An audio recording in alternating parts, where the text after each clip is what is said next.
And we're live.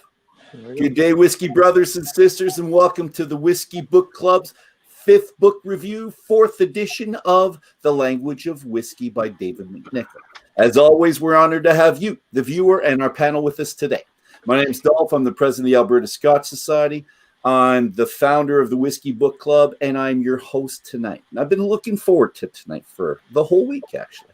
So for those of you that are new to us, I'll explain a little bit what we're about. We're whiskey geeks, a lot of us, and we love to share a dram, more than one usually, and a passion for reading, mostly about whiskey-related activities. Our choice of our 5th books, this one right here, A Return to Our Roots, and I'm not covering his name. See, I did this properly.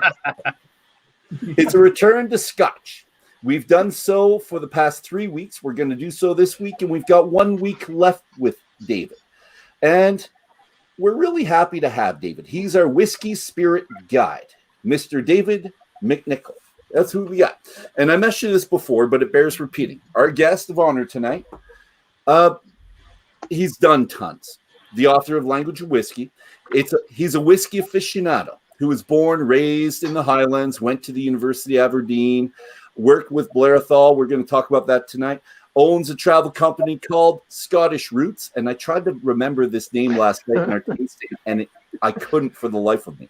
And it's a fantastic name because it's your roots in your family and the roots to actually get to the distilleries. I think it's fantastic. Which specializes in whiskey and ancestral travel.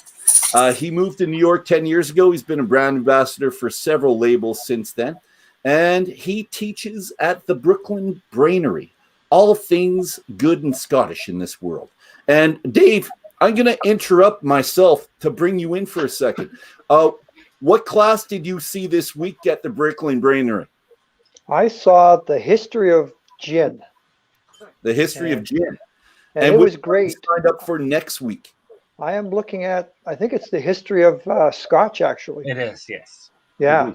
Already. Best $6 I ever spent. So I'll be joining you for that one, buddy. And that's on Tuesday? Let me have a look at the calendar. It's the 3rd. I think it's Thursday. It's Thursday. And I do believe Cheryl and I will also be joining you on Tuesday. Excellent. Cool. You're going to have a huge Alberta contingent phoning into the Brooklyn Brainery.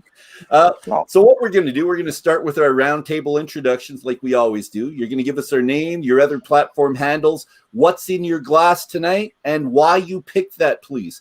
We're going to do this after our guest of honor. So we're doing David, then we're going to have Dave, Drew, Sheila, Kent, Cheryl, finish off with Nicole, and come back to me, and I'll start talking all over again.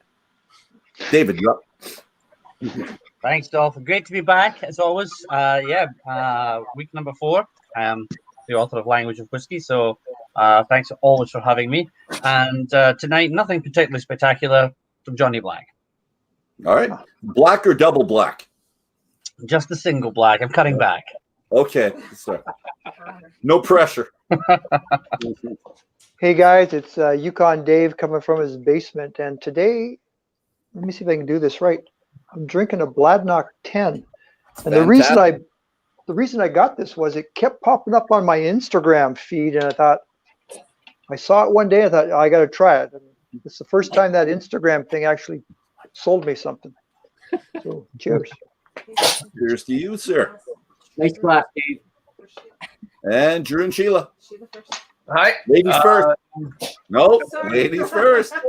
Ladies first, right? I did that for the 2nd week in a row. It's not your fault, Drew. It's mine. Sheila, please go ahead. I'm Sheila Zemper. I go by Anconi and all those Facebook, Twitters, all those other things, Instagram.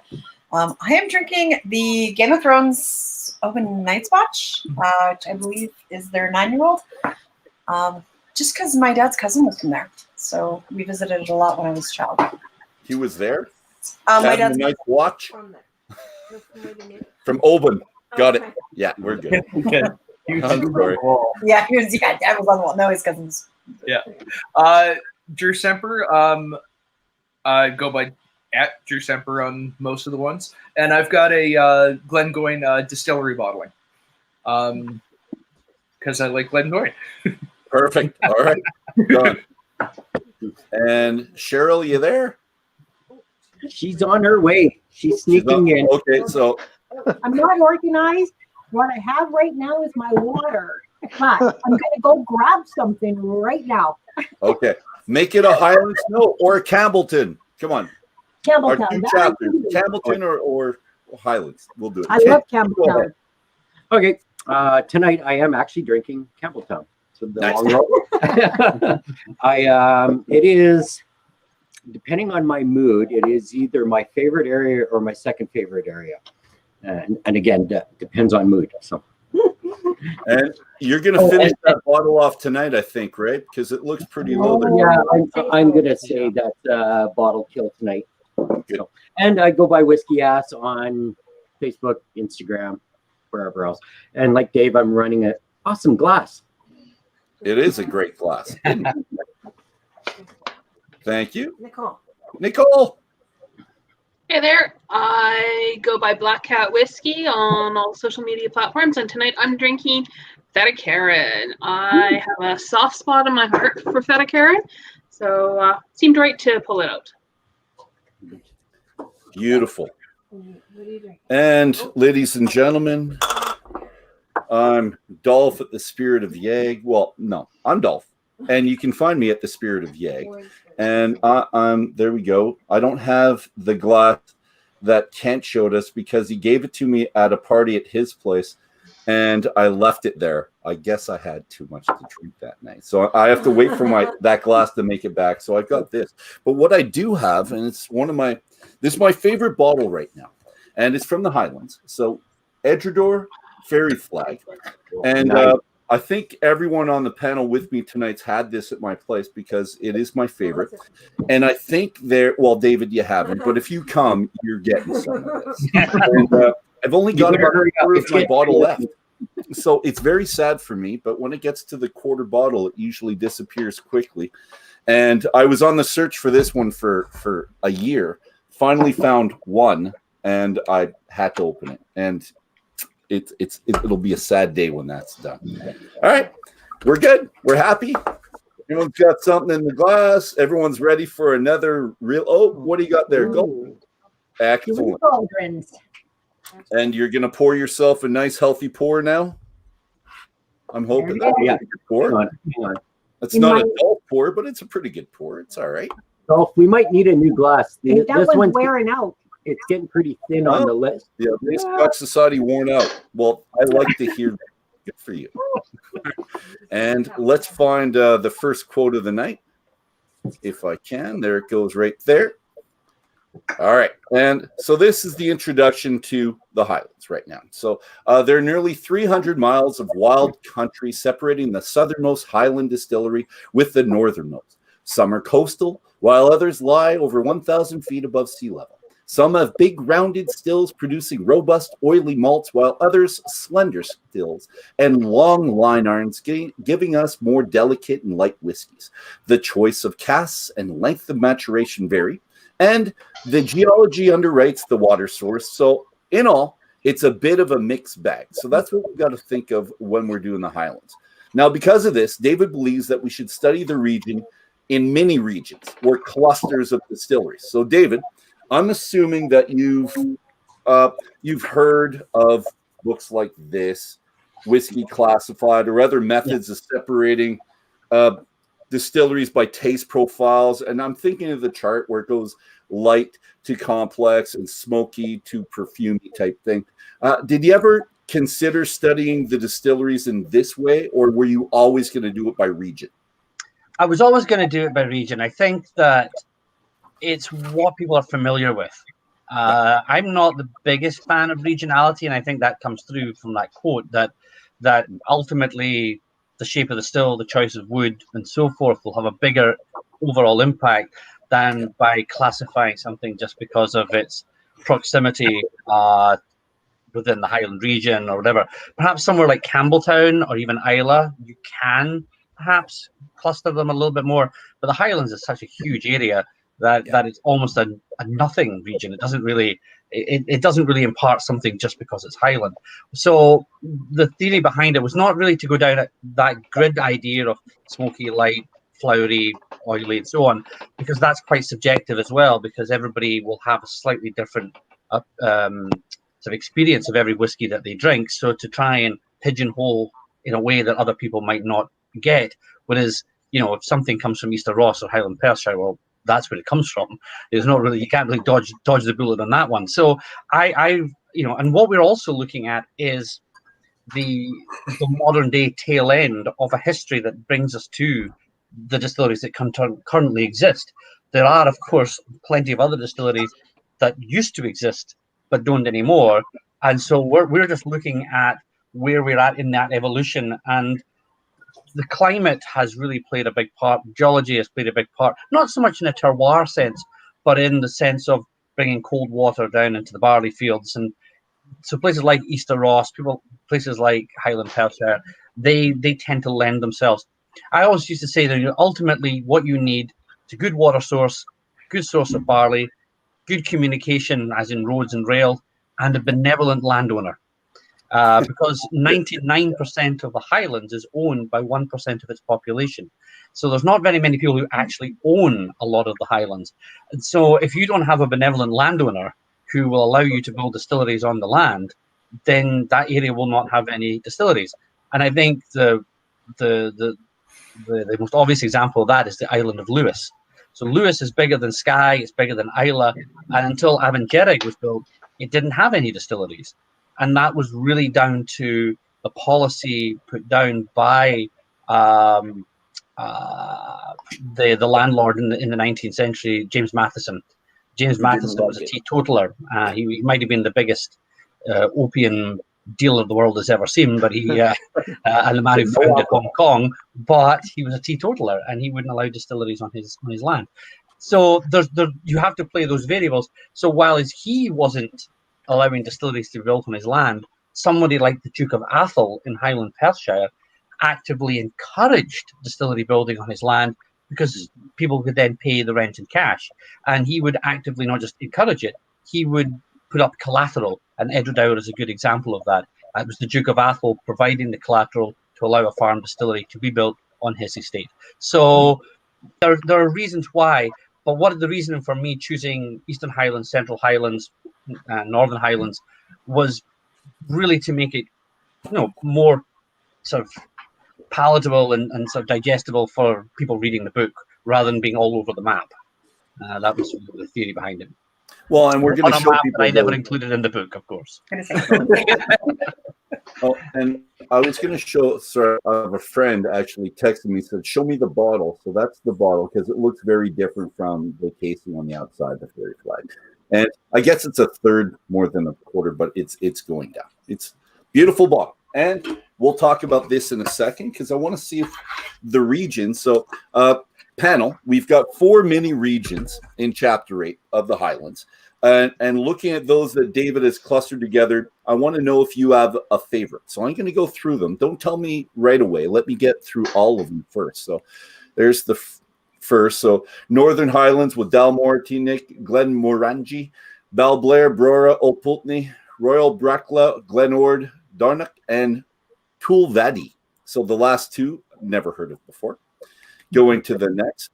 The Northeast, Glengarrick, Glendronach, Glengassa, Highland, Perthshire. So that should be separate. So Highland, Perthshire, the third of the zone. Islay, Stonicky, Belichin, or is that Belikin? Help me out. Belakin. Which goes to that second syllable thing we're going to talk about later. Yeah. Edredor, Blair Athol, Aberfeldy, Glenturret, and Tully. And finally, the outliers, and you cluster them together because they're all over the place. Yeah. So we've got Dalwhinnie, Speyside, Tomatin, Royal Lochnagar, then Nevis, Oban, and this I don't know.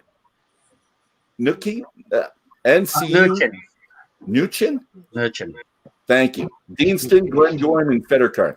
So I'll click them on here again. And so, panel, you guys are just telling me based on some of them. Is there a region that you just absolutely love everything from? Like, could we pick something in there? And I thought I could at first, and then I started having favorites in all of them. But I want to know if you guys have favorites somewhere in there. Go ahead, guys. There's too many for me to pick a favorite. I mean, geez, that's a tasting in itself. For sure. Yeah. Both Cheryl and I would say the outliners as just a group. Yeah, because we're Dalwhinnie, the Speyside. Cheryl's definitely Tomatin. The Royal Deanston. Ben Nevis is one of my top distilleries in that area. Kind of our go-tos all the time. Yeah, the Glencairn, Greta Cairn. Yeah, they're all. If I was to generally go to a group, that would be it. Yeah. Okay. Unless it's. Yeah, well, no, that's the next chapter. So we're on this chapter 8 now. So we'll get to chapter 9 later. Sheila Drew. Yeah. If I was going to pick something out of the Highlands, I would go more towards the outliers too. Yeah, the lowland Highlands, especially the 3 that are not in the Highlands. Okay. But they're Highland. I like. All right, and let's go. We're going next. Sorry, Nicole. I'm trying to click on you. There we go. I think I'm gonna follow with the rest of the panel. I like the outliers. There's that last 3 right there. Deanston, Glengoyne, Fetacairn. Have a lot of those, and those are go-to. Those are easy picks. Yeah. Me too, but I have to add Oban to that because that was my father's. Well, he would get me something every year, and that was the bottle he got me every year. So I've got a place in my heart for Oban. So I love your choice tonight, Sheila. Good job. And but all the other ones, they're fantastic, and I can pick like 2 or 3 from each region that I like a lot. And I think maybe the Highlands is my favorite region. If you want to pick a region, I would have said Isla for the longest time because I like them all. But I don't know. So there's the question, David. Do you have a favorite? Do you have? Well, I think the first thing is that the fact that each one of these whiskies is just so different that itself lends itself to the lie that there is a region. Yeah. To a certain extent, I've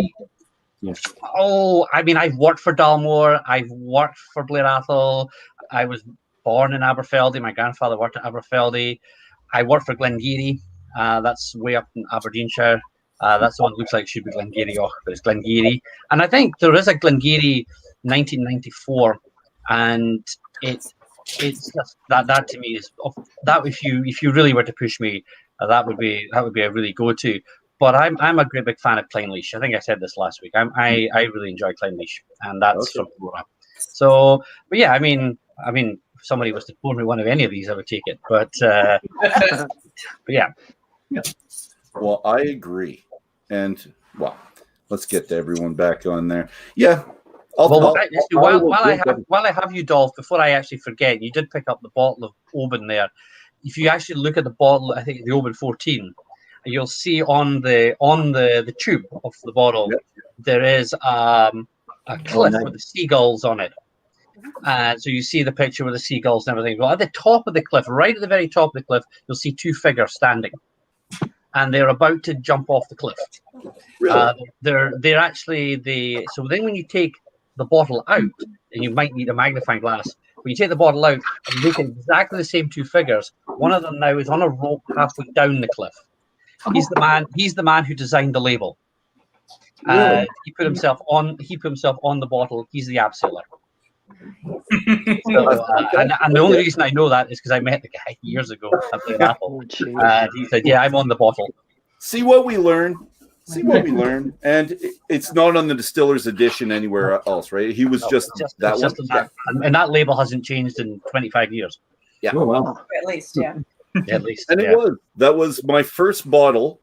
Well, my wife bought me the Diageo kind of the set. I think there was 8 miniature bottles in the set where you could try their range. The classic bottles, was the one that I picked. And that was the first bottle I ever bought. And when my father asked me what he could get me for Christmas, I could never think of anything. So it was just Scotch every year. So he got me that bottle. Well, because one of the classic malts is Dalwhinnie, which is again a really beautiful, light, very heather floral whiskey. So when I worked at Blair Athol, Blair Athol is the sister distillery to Dalwhinnie, and they shared a manager. So it's one as a production manager. So they both sit on the main highway, the A9, and Blair Athol was the flagship tourism visitor centre distillery, because Dalwhinnie is in the middle of nowhere. I mean, you wouldn't want to ever live in Dalwhinnie. It's 1,150 feet above sea level. It's like 4 people, 10 chickens, and a wildcat.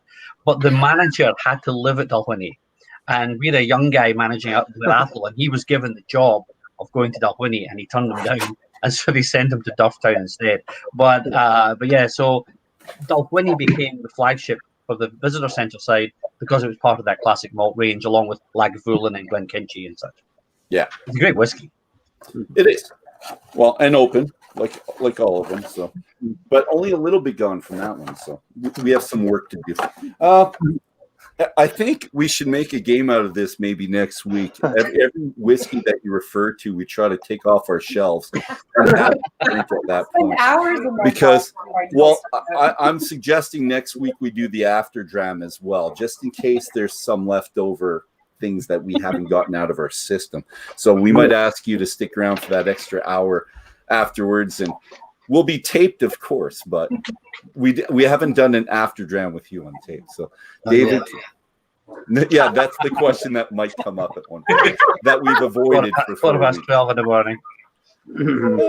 Okay, so let's continue, because we're going to talk about the Bard. So, David, you refer to Robbie Burns for what I think is the very first time in the book on page 136. And I think this is quite late for a book on Scotch or Scotland. It usually happens before that. There's always something. So as a diligent individual, I looked up your reference, and I used, here, I've got the clip right here. So I looked at this. So it's www.robertburns.org.uk. And it's a great site. And I put it up here for this reason, because you get the Coles Notes version of his writing. So you get a synopsis on top, and the original on the left, and then the modern translation on the right. So, and if we look at the first sentence, and this is what they say it's about. Tam O'Shanter is a wonderful epic poem, and I said it wrong, and you can hopefully correct me in a second. Poem in which Burns paints a vivid picture of the drinking classes in the old Scotch town of Ayr, I think, in the late 18th century. So, tell me if I spelled or said anything right in that one there. All of it right. Excellent. Everything except the words. The numbers are good. I'm a math teacher. I can do that. The 18th came out really well. Enunciate that 18 really well. All right. So is it ire or air? Air, as in the stuff you breathe. I got it right. My wife was correcting me in the background. So I love it when that happens. So, David, when I looked up the synopsis, I came across a term that I've seen before, but I really haven't given it too much credence or thought about it too much. But I really thought, since we have an expert on everything Scottish right here with us, I'm going to ask you, what is the drinking? No, it's you. David, right. That way? No, that way. Him. There we go. That's the guy. What are the drinking classes? Because the quote says, again, vivid picture of the drinking classes. And this is the synopsis. This is not you. Can you tell me what the drinking classes are? I think it relates a little bit to what we said last week about social history. Okay. So that when Robert Burns lived at a time of incredible change in Scotland. He wasn't just somebody who was he wasn't just part of the zeitgeist that was changing the way Scotland was being viewed, along with the likes of Walter Scott and the likes of them. He was washed along with it as well. And Glasgow was growing really quickly. Ayr isn't very far from Glasgow, very arable area of going through an agricultural revolution. He was a ploughman's son. But Robert Burns had this incredible ability to take the mundane and the ordinary and make it incredible and make it sort of a reflection of social morality or his make it a deeper metaphor than what it was. I mean, to a mouse, and I mean, my favorite Holy Willie's Prayer, and a man's a man for all that. So there's a lot of, Burns spoke the language of people who were actually ploughing the fields, but it was translatable to those in the big houses. So I think in terms of drinking classes, you had the people, the growing sort of landed gentry middle class that was the industrialists, the gentleman farmers. So these guys were drinking claret. These guys were drinking expensive wines. I mean, people think of Highland chiefs away up in the mountains scooping back their whiskey and saying Slàinte. Well, actually, most Highland chiefs would have drunk claret. They would have drunk Bordeaux because they consider themselves the equal of the French aristocrats. The whiskey was so poor. So there's a great picture of Lord Lovat up in the Highlands where he was drinking claret. His under chieftains of the Clan Fraser were drinking Bordeaux, and then the sort of administrators of his clan were drinking whiskey. There was a structure, and so whiskey came down below the wine. Now, where Burns was in the west of Scotland, with Glasgow growing, towns growing, there was a lot of poverty. So people were drinking whatever they could, and the cities were being flooded by a lot of cheap booze, not just whiskey. When Burns was alive at the end of the 18th century, Glasgow was one of the biggest rum-making cities in the world. Glasgow had several rum distilleries, making it off the molasses coming in from West Indian sugar. So Glasgow made its money on tobacco, cotton, and sugar. And rum would have almost became a national drink. It completely took over the whiskey market in Glasgow itself. And it wasn't really until the laws were changed and a few other variables came along. So there's a lot of changes, but I think what Burns was doing was he and his famous poem, The Haggis, was this leftovers dish, but yet if this leftovers dish can feed a family, then it should be celebrated for just being you should be celebrated for just being ordinary. And so he saw great value in the ordinary person, the people who toil, who should own the soil, that kind of thing, that if you're putting the graft in, then you're as worthy as any lord or lady up in the castle. So I think he was reflective of a change in society, and that change was also reflected in what people were drinking. And whiskey was very, very cheap. I would have said that, actually a friend of mine just posted something recently. There was a guy from Ayr, round about that time, about 1800, who was transported to Tasmania for giving over a forged £1 note. So for one £1 note that he used to buy porter and stockings of all things, he was actually sentenced to death, and it was commuted to being transported to Australia, and that was for forging a £1 note. Now, if I've done the arithmetic right, £1 then would be roughly £100 today, but the buying power was greater. A gill of whiskey would have cost you tuppence, 2 pence. A gill is a quarter of a pint. So for his £1, that man could have had 30 pints of whiskey. So you can see that's the drinking classes that Burns was talking about. And in his poem Tam O'Shanter, which begins when Chapman Billies leave the street and Druthi neighbours meet. Well, Druthi neighbour is your thirsty friend, and you're sitting boozing at the nappy. Nappy is another Scottish word for a nipple, which was another word for a bar, because you went there to get sucker. So he was talking about the man gets his money from selling whatever it was at market, his cattle or whatever, gets the money. Instead of taking it home to his wife, he goes to the pub with his mates, drinks it back, and then half drunk, he's heading home, and he sees the witches, and he starts shouting hurrah to the witches, who then chase him, and he has to get home. And you can just imagine how his wife dealt with that problem. When he got home with these witches chasing him over a bridge, and he was half cut. So Burns was making a laugh out of in a way, the people who were around him. But just because you were ordinary didn't make you unexceptional. And I think he reflects that. Nice. Good. No, I love that. And nice reference to witches, which kind of leads us to some of the questions that we have later as well. David, we're going to go back to the pronunciation of words, and I need your help with this. So here's a quote. Of course, there's a quote. I'll get to it. The name, there we go. The name is often mispronounced, and the emphasis should always be on the second syllable. So Glenmorangie. Is this a rule for most of the wording, or is this like just for that distilled? Yes, it's a rule when except when it isn't.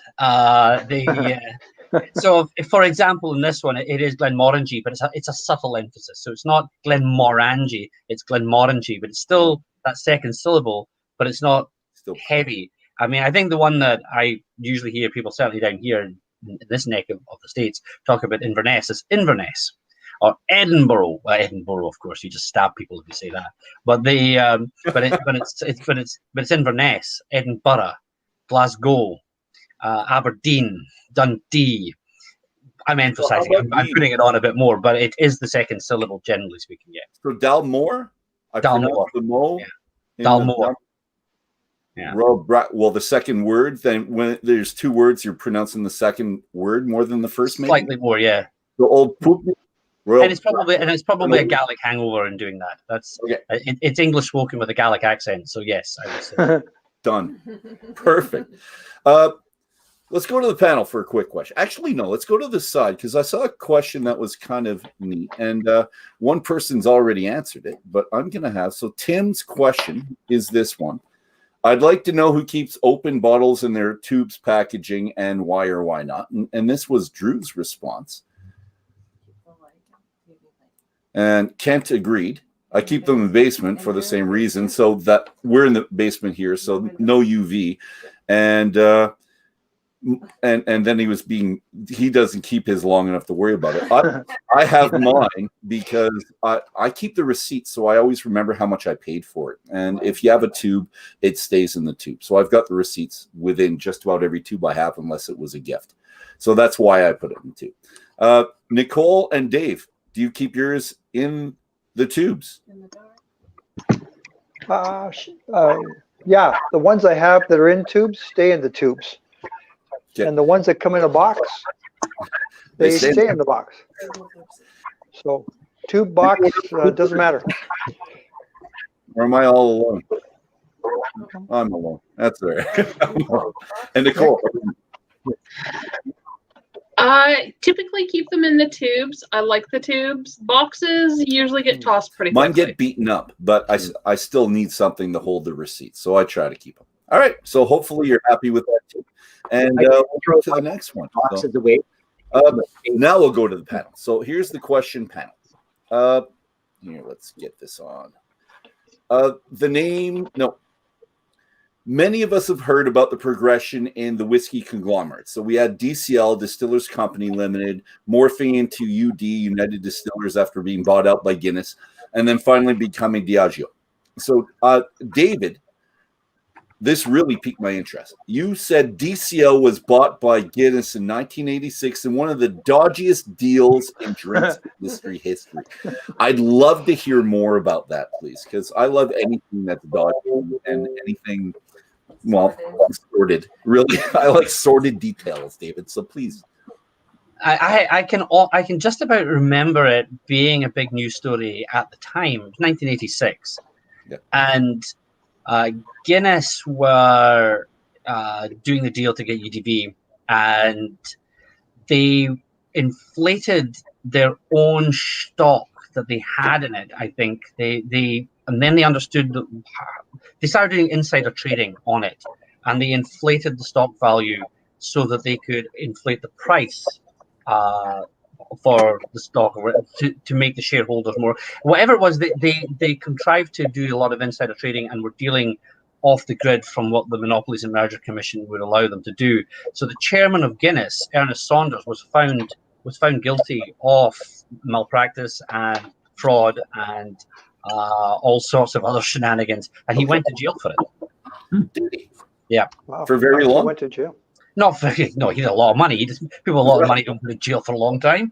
I'm just wondering what kind of jail it was. Or something like that. But yeah, but the merger still went through. It still happened, but it was headline news for a while because the UDV that's the portfolio with all the big, like 30 distilleries in Scotland plus Bushmills in Ireland, and then Guinness had their portfolio and. Yeah, they had already owned part of it, and then they inflated the stock in it. So when they sold the other shares, that value of those shares came, and then it dropped, and Guinness came in and swooped, and took them at they made a lot of money out of it. Put it that way. Okay, well, good. Probably one of the reasons why when Diageo came about, because Diageo came about with the merger of Guinness with Grand Metropolitan, and Grand Metropolitan brought Smirnoff to the table. Okay. And a couple of other bits and pieces. And the Monopolies and Mergers Commission in London, maybe worldly wise by this point, they wouldn't allow the merger to take place unless Guinness dropped one of their big brands. And for a while, it was going to be either Bell's or Dewar's. And so I was working for Bell's, so we all expected to be sold off. But actually, it was Aberfeldy and Dewar's and Craigellachie. It was Dewar's that got sold to Bacardi for £1 billion.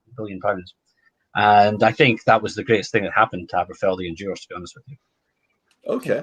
And the reason why they didn't want to allow them to have it as it stood, is it because it was a monopoly? They owned too much of the market. It was the market share. So they wouldn't let Diageo float in the London Stock Exchange unless they offloaded one of them. Now, who's Guinness owned by now? With Diageo. Diageo, is it? Yeah. It's still. Well, it is Diageo. Yeah. Okay. I didn't know if there was a schism there at that point. So okay, nope, we're good. Panel. Question for you, and it deals with David's description. So his descriptions of the towns and the cities, is there one of them that spoke to you most? And I talked about this last week, where we see, or I see this a little bit as a travel companion book, as someone bringing me through the countryside and describing what he sees. And I think he does this very well. Is there a city, town that spoke to you that you need to go see now when we go back to Scotland? Quite possibly because of David's description. I'm open this up to everybody. Oban, but I need to go there anyways. Yeah, the descriptor of the little town of Oban that grew up around the distillery. Yeah. Which is a great story by itself, too. There's lots of places I've already been, because I spent a lot of my childhood there. So I'm really at that stage in my life where when I go back now, I think I'm a lot like my parents were at that age now.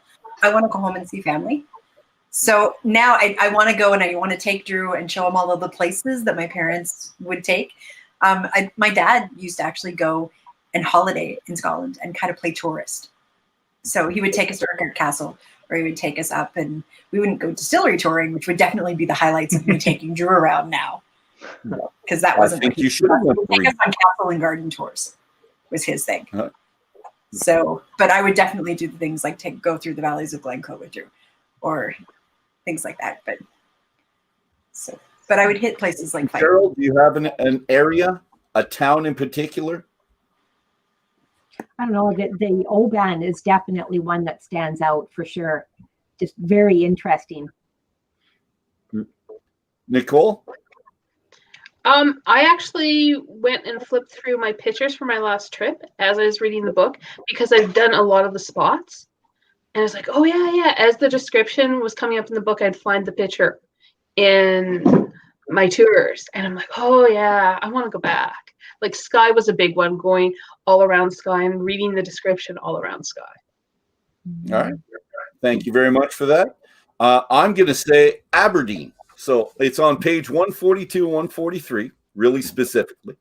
And you'll have to read the book to get the whole quote, but it was punctuated by this last sentence. Yet it remains stubbornly rural at heart. Still the old fishing come market come university town, commanding the life of its large and varied hinterland. So that was the sentence that got me. So fantastic sentence, David. And I shall go there at one point. You should. Now you're going to have to swat up on the accent, though. No, they'll know I'm Canadian no matter what, and they can correct me, and I don't take offense. It's funny because when I went to Aberdeen University, I stayed in the halls of residence first year. Okay. And the person in the room next to me was from Cincinnati, Ohio, and he was doing his third year as a overseas year, and he'd never left the States, and he flew into London. He got the train from London to Aberdeen. You got off the train at Aberdeen to get a taxi up to the old town where the university is. And I could only understand every second word in Aberdeen. And because they speak a dialect called the Doric. So they don't pronounce W's as whis sounds, they pronounce them as F sounds. So an Aberdonian says to you, fit like loon. You say, how are you? So this boy gets on. He says, the guy goes, I fit with you when I gang up, Polly. The guy goes, it's about 10:15, sir. He's like, can you take me to the university? And of course, the guy gave him like 4 different options to get there. I don't think he understood a word of what the man said. But Aberdeen is absolutely, it is that real little microcosm, that little universe all by itself up in the northeast, and it's just made of solid granite, and it's stunning. But interesting, everybody else has picked out Oban, because my wife's from Minneapolis, and she lived in Scotland for a few years with me, and she would always say Oban was her favourite Scottish town. And I have to say, I think Oban, and also the gateway that Oban opens up for you. So okay, it's a great place. Is it more of a vacation town then? It's a distillery town, but is it kind of a vacation village? Yeah, it's tourism is its lifeblood, but it's also the main hub for the ferries that take you to the islands, particularly to Mull. So during round about Easter, the place is jammed because everybody's going to Oban to get to Mull to go to the Iona Abbey, the ancient Abbey in Iona. So it becomes it's a very honeypot destination town, and it's one of these places you don't go past it. You're going to it, and the other sort of, I guess, the sort of Castor and Pollux of that west coast is Fort William, but Fort William just looks like a piece of Glasgow that someone's stuck in the Highlands. Fort William is grim. Okay. They try and improve it, but the thing's just built on like concrete. So Oban is so picturesque, and you can climb up towards McCaig's Folly. This was a monument that was built. This benefactor for the town decided that unemployment in the town was high during the Depression, so he decided to build this monument, this huge, grandiose monument to himself, to give the local stonemasons work. And the story goes that as they got closer to building it, he would roll some of the stones back down the hill, so they had to work harder to go. So he kept them in work, basically. And then he died before the thing finished. And his daughter goes, well, that'll be enough of that. That's the last check I'm writing. And it was never finished. So it's called McCaig's Folly. But from there, the views across the islands are just spectacular. Excellent. And there's also, you finished the bottle, good for you. Is there not a train, and now Harry Potter fans, Harry Potter train, is that not a train that you take to go to Oban? No, that's west of Fort William. That's on the way to Malig. So if you were heading to Skye, you could get on. Well, I mean, you wouldn't get a car on the train, but you get to Malig and you get a ferry across. If you're doing it by public transport, you can get on, and it's just a standard train journey you can take. Okay. Sounds good. And I think you should be my tour guide, and you and I and whoever else can afford you. My rates are fantastic. Go everywhere. And we'll hit every distillery in your book, and we'll be there for months. Months and months and months. Well, and if anyone does the Powerball thing in the United States or our Lotto 649, I think that's something you have to consider doing, I think. And I think you're for hire, aren't you, David? 100,000 a week, you could do it. Bring us everywhere. I would. Was it what they say? I'd mud wrestle my own mother for 10 bob. That's That's not a picture I want. No, not me. I'm gonna have to wash that one down. How much is a bob worth? Its buying power is not very much, but the 10 shillings, it's I don't even get a loaf of bread for 10 shillings anymore. So is a bob and a shilling the same thing? Yes. Well, why don't you call them all this one thing? That'd be too easy. Like you. Well, did you say $1 a buck? Confuse the tourists, right? Yeah. We have different terms too. Dollar and a loony. Yeah, dollar and a loony are the same thing. Dollar, loony, buck. Yeah, there we go. I think Bob came into it because the pound sterling and the Scottish pound were slightly skew with in terms of their up until 1707. It was 12 pounds Scottish to £1 sterling, and one of the fractions of the Scottish pound was a bobby. And it equated roughly to a shilling. So I think they borrowed it in as a bob. Jesus. The history you're learning, Dave. And next Thursday, we're going to learn even more, bud. We're all there. David, you wrote about Aberdeen Angus breed of cattle. So my interest was piqued there too, because we live in Alberta, which is the epitome of cattle country here in Canada. Can you make the link between Angus cattle and whiskey for us? Because I couldn't find a quote that I could use that was short enough. It was like a page and a half to describe it. So could you possibly link that for us? Okay. Okay. This might be a stretch, but we'll give it a go. Let's do it. In the Highlands, so when you think of cattle in the Highlands, the Highland cow, big horns, big ginger cow. Yep. Well, they weren't ginger cows back in the day. They were black. They were jet black. Yep. The ginger cows lived in a valley called Glen Lyon. And the urban, or I guess was rural myth, is that Queen Victoria actually preferred the gingery cows. So she got a herd and brought them up to Balmoral. And then apparently when they bred with the black cattle, they don't have the regressive gene, they have the dominant gene, and they went all ginger. I'm not a cattle breeder, but essentially the black cattle almost died out. But the black cattle were sturdy, they could survive the winters, they were good beef cattle. Beef is marbled in the Highland cow. And they bred it with an East Coast cow, the Angus cow. And in rural Aberdeenshire, it's very good cattle country. The grass is very rich, and the soil's beautiful red clay soil, very good cattle country. And the Highland cow and this other cow, round about 150 years ago, they bred them together to create the Aberdeen Angus. And so the Aberdeen Angus is this great beef producing cow. And the great sales were down at Perth. Perth was the big cattle market. But to tie it into whiskey, tenuously as much as I can, you'll be able. Somebody should have pulled up a bottle of Glengarry already. So Glengarry, there we go. I thought it was you, Nicole. So Glengarry in Gaelic, if you read the book at all, Glengarry means the rough heathland, the valley of the rough. Forget about the Glen part. That's for marketing. Yeah. The Garry part, which is a region north and west of Aberdeen, means rough heathland, and it takes us back to time that the northeast of Scotland was just a great boulder field. It was all glacial outwash. But underneath it was this rich, rich soil. If you could just get rid of the stones, you would have this wonderful soil that you could turn basically a rough heathland into a rose garden. And during the agricultural revolution of the 18th century, that's exactly what they did. Back-breaking work. So all the stone walls that you see in the northeast, stones that built Aberdeen, were all hewn out in the cobble streets of London. The cobbles in London come from Aberdeenshire because the stone is granite, it's hard. And so that was one of the biggest exports out of the northeast of Scotland, was the stones from the fields. And of course, once you got rid of the stones, you could plough it, you could turn it over to pasture. But by ploughing it, you got a lot of grain. The grain harvest went through the roof. Distilling could then take place, more commercially viable. And one of the byproducts of that distillation process is the draff. And the draff is cattle feed.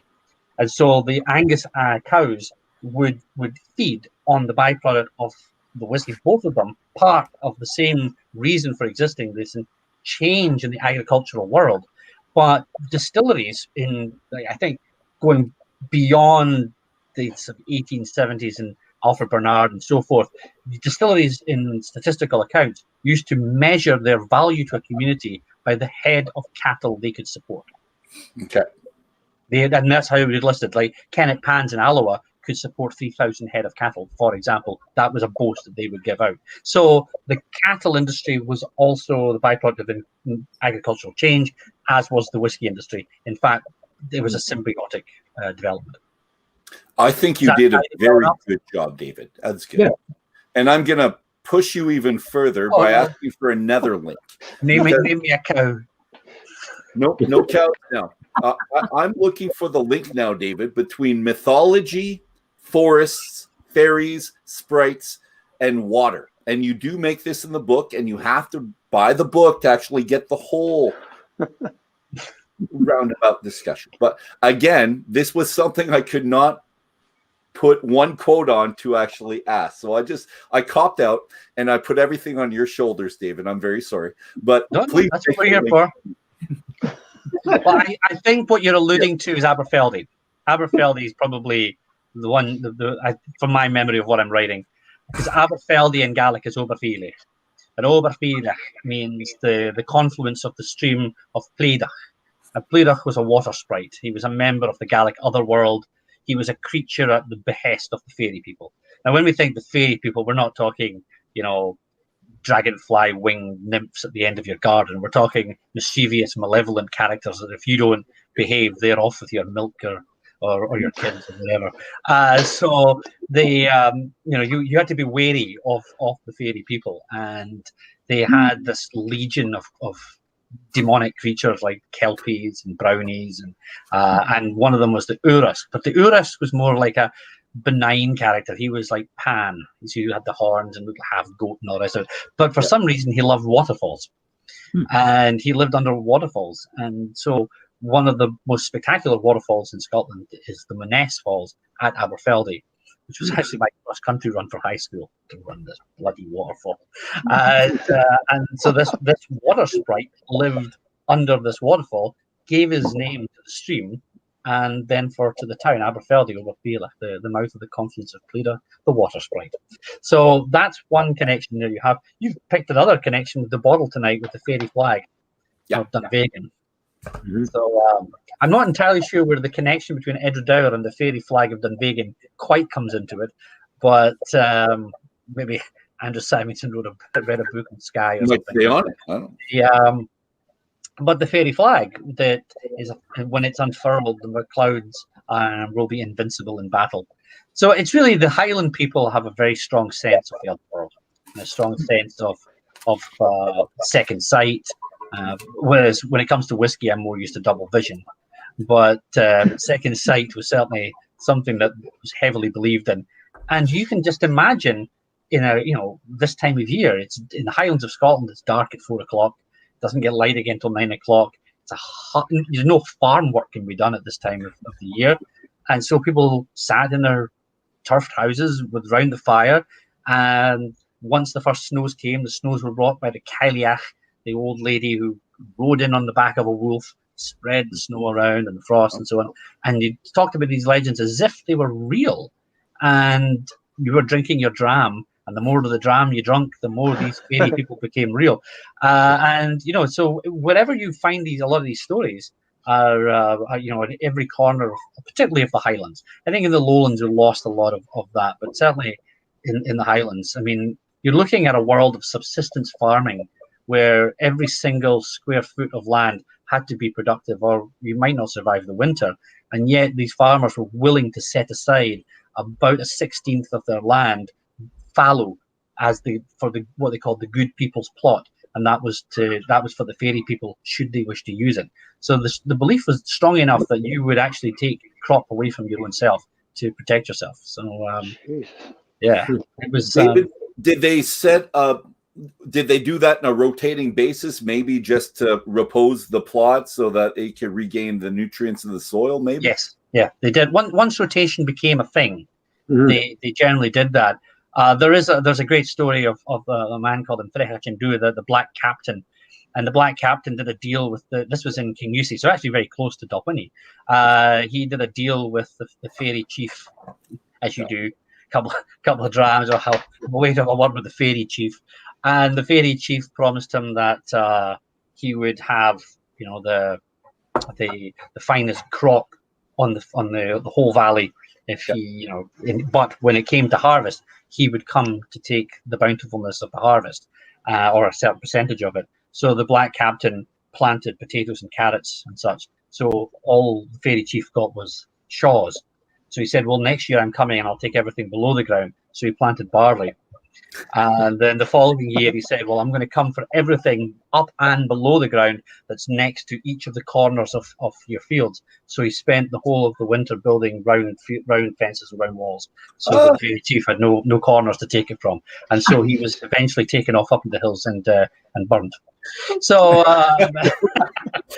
he sent the demons at that point, and it all went pear-shaped for the Black Captain. But you can just imagine being told these stories at your grandparents' knees over a dram. It's all part and parcel of it.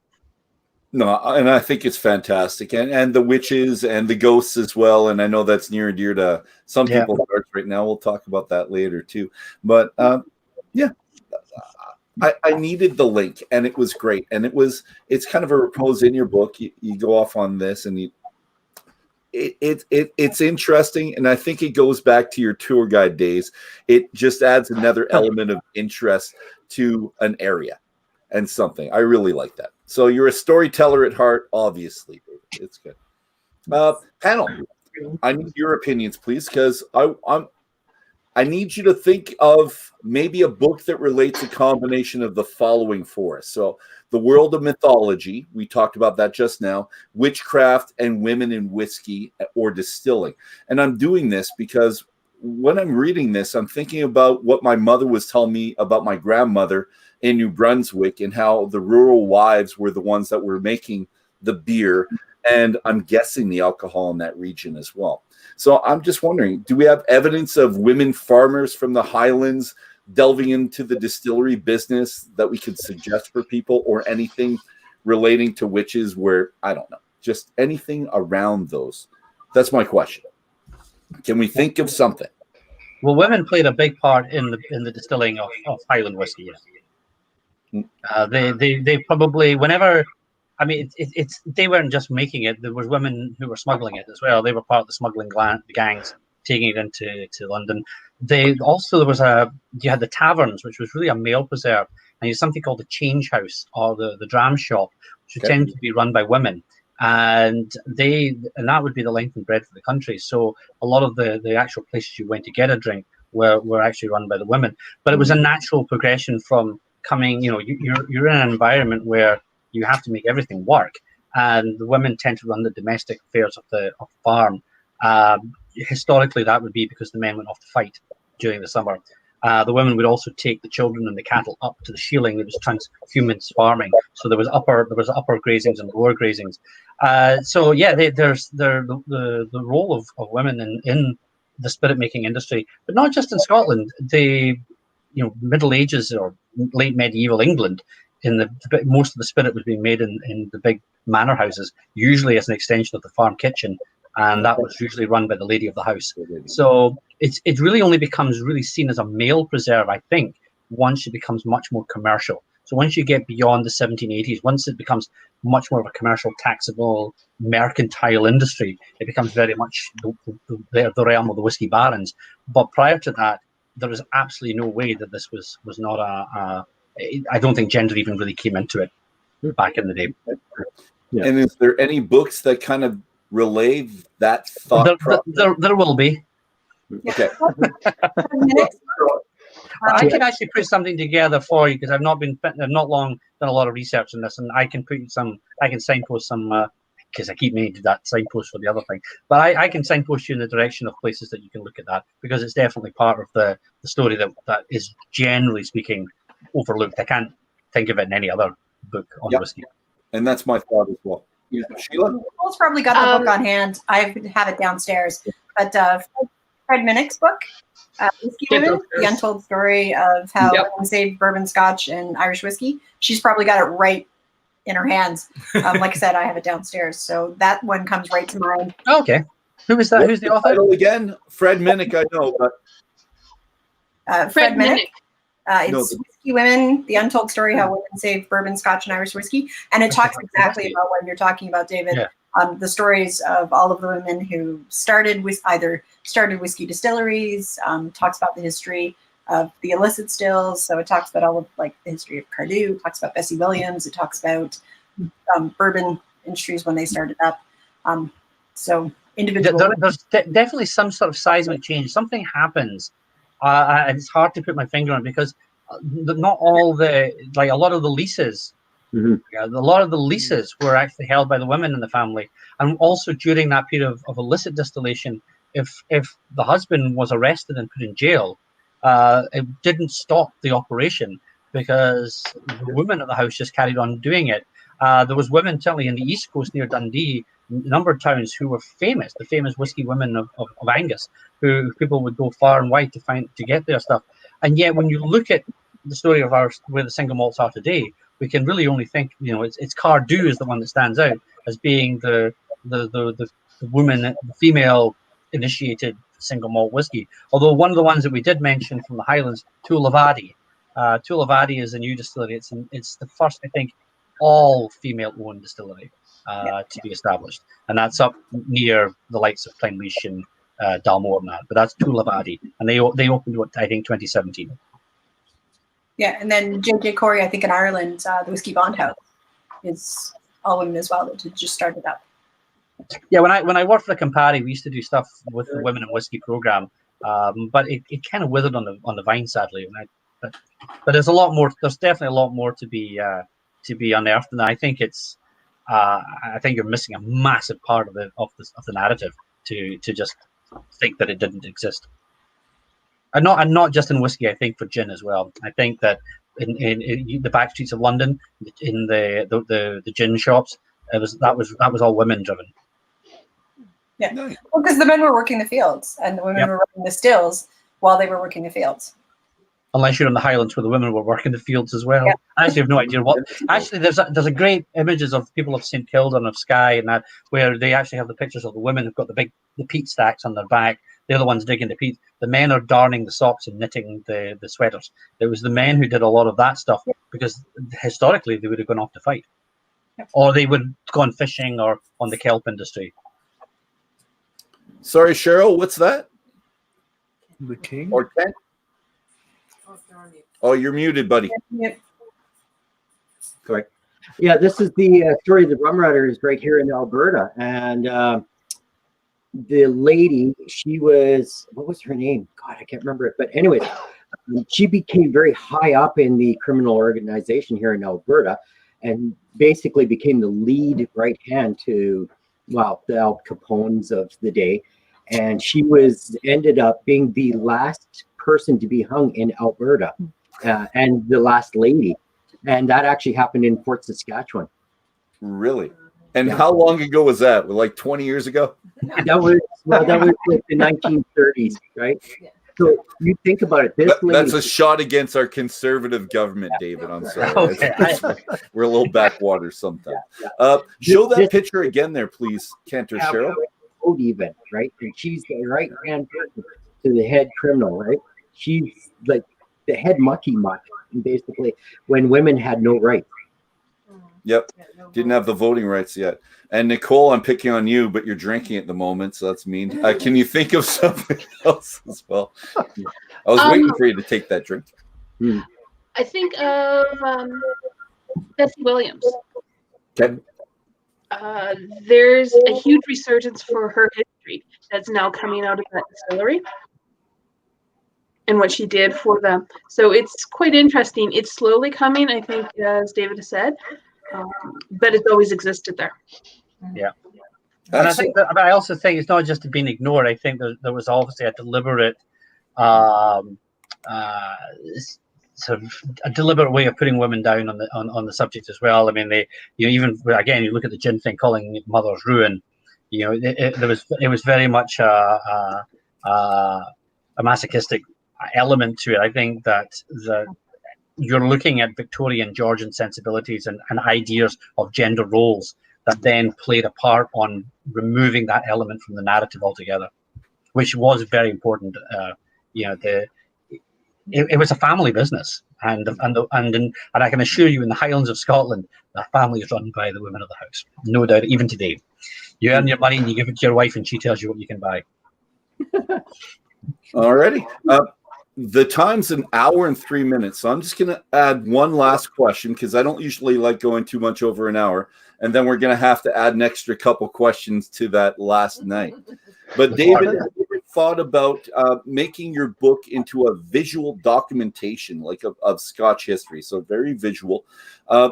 Pictures of the cities, the towns, the distilleries, the parts of the distilleries, maybe pictures of the ferries or the little creature, and make this into a Scottish travel book. Act like it's your travel companion. You ever think of that as an addition to this? I guess not, but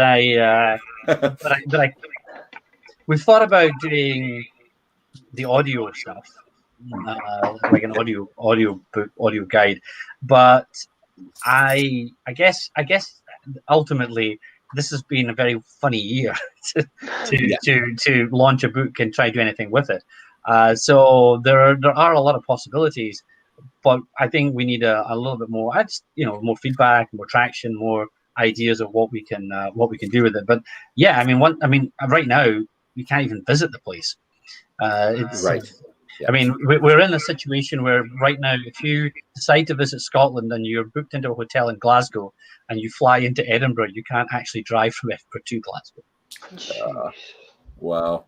Well, we'll have to get out of this, which we will soon. Well, absolutely, yeah.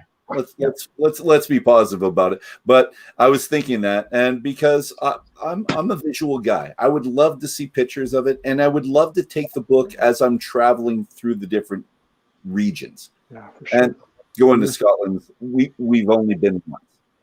We have to go another time. And I was supposed to go to a conference there last year, and that was canceled as well. So I will make it back, and soon enough.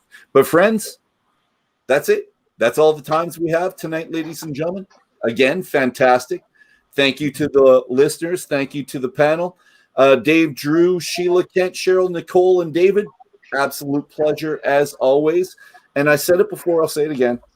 And I say that a lot too. But I look forward to this all week, all the time. And here it is, and it's over. I have 3 pages left of questions that I haven't asked.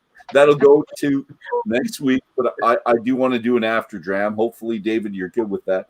And we'll see y'all. So hold up a glass, everybody. Here's to good company. Here's to good whiskey. Here's to good books. Here's to good conversation.